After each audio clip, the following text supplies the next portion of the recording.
Roblox nuk është thjesht lojë, është një hapësirë digjitale që mund të kthehet në rrezik për fëmijët. Kur shumë prindër dëgjojnë fjalën Roblox, mendojnë për një lojë të pafajshme me figura të thjeshta, ngjyra dhe botë të ndërtuara nga vetë përdoruesit. Por këtu nis edhe problemi i madh. Roblox nuk është thjesht një videolojë klasike. Është një platformë masive me përmbajtje të krijuar nga përdoruesit, me chat, ndërveprim social, blerje brenda lojës dhe qindra mijëra eksperiencë të ndryshme, çka do të thotë se rreziku nuk vjen nga një produkt i vetëm, por nga një ekosistem i tërë që fëmijët e përdorin shpesh pa mbikëqyrje reale. Vetë Roblox pranon se prindërit duhet të menaxhojnë privatësinë, chatin, kohën e ekranit dhe kufitë e shpenzimeve përmes kontrollit prindëror. Rreziku i parë është kontakti i pakontrolluar me të panjohur. Roblox ka pasur prej kohësh funksione komunikimi dhe ndërveprimi mes përdoruesve, edhe pse platforma ka shtuar kufizime të reja, përfshirë kontroll më të fortë të chatit dhe verifikime moshe për të kufizuar komunikimin mes të rriturve dhe të miturve. Vetë fakti që këto masa po forcohen tregon se problemi ka qenë real dhe serioz.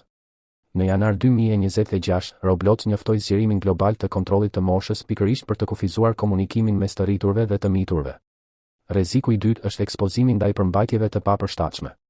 SRB e vlerëson Roblox si ten me paralajmërimin users interact dhe in-game purchases, ndërsa vetë organizatat për prindërit theksojnë se platforma ofron një gamë shumë të larmishme përmbajtjesh, ku jo gjithçka është e përshtatshme për fëmijë të vegjël. Pikërisht sepse përmbajtja gjenerohet nga përdoruesit, përvoja e një fëmie mund të ndryshojë shumë nga një lojë në tjetrën dhe filtrat nuk e eliminojnë plotësisht rrezikun. Rreziku i tretë është varësia dhe ekonomia e mikrotransaksioneve. Roblox nuk fiton vetëm nga loja, por edhe nga blerjet brenda platformës. Kjo krijon presion të vazhdueshëm psikologjik te fëmijët për të blerë artikuj virtual, për të fituar status social brenda lojës ose për të mos mbetur pas shokëve. Vetë Roblox u jep prindërve mundësinë të vendosin spend limits, gjë që është një tregues i qartë se shpenzimet impulsive janë rrezik real për familjet. Rreziku i katërt është mashtrimi, bullizmi dhe manipulimi emocional. Common sense media dhe burime të tjera për prindërit paralajmërojnë se në ekosisteme të tilla fëmijët mund të përballen me mashtrime, ngacmime, presion social dhe abuzim verbal. Ofcom, në raportet e veta për jetën digjitale të fëmijëve, e lidh mjedisin online me rreziqe si bullizmi, shfrytëzimi dhe transaksione të dëmshme emocionale, seksuale ose financiare. Pra, problemi nuk është vetëm çfarë shohin fëmijët, por edhe me kë flasin dhe si manipulohen. Kjo është arsyeja pse prindërit duhet ta kontrollojnë seriozisht përdorimin e Robloxit.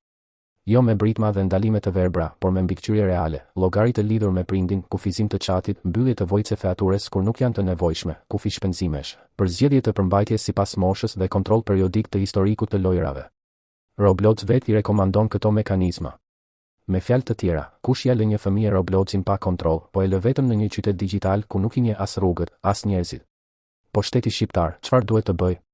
Faktet që kam gjetur nuk mbështesin pretendimin se Roblox duhet mbyllur menjëherë në territorin shqiptar si zgjidhje e vetme. Ajo që mbështetet fort nga dokumentet zyrtare është diçka tjetër. Shteti duhet të rregullojë, kontrollojë, edukojë dhe reagojë.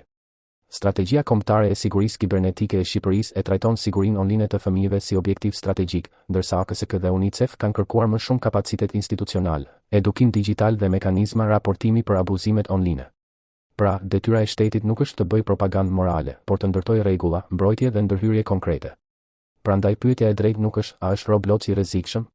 Sepse po, mund të jetë, sidomos për fëmijë të vegjël dhe adoleshent pa mbikëqyrje. Pyetja e drejtë është, pse shumë prindër ende e trajtojnë si lodër të pafajshme, kur vetë platforma, rregullatorët dhe organizatat e sigurisë po pranojnë se kërkon kontroll të fortë? Kur një platformë ka nevojë për filtra moshe, kufizim komunikimi, kontrolle prindërore, kufi shpenzimesh dhe sisteme raportimi për shfrytëzim të fëmijëve, atëherë nuk kemi më të bëjmë me një lojë të thjeshtë. Kemi të bëjmë me një hapësirë me rrezik real, ku pakujdesia e të rriturve paguhet nga të miturit.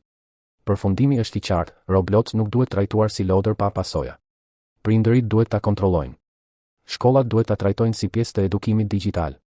Shteti duhet të forcojë mbrojtjen online të fëmijëve, raportimin e abuzimeve dhe presionin rregullator mbi platforma.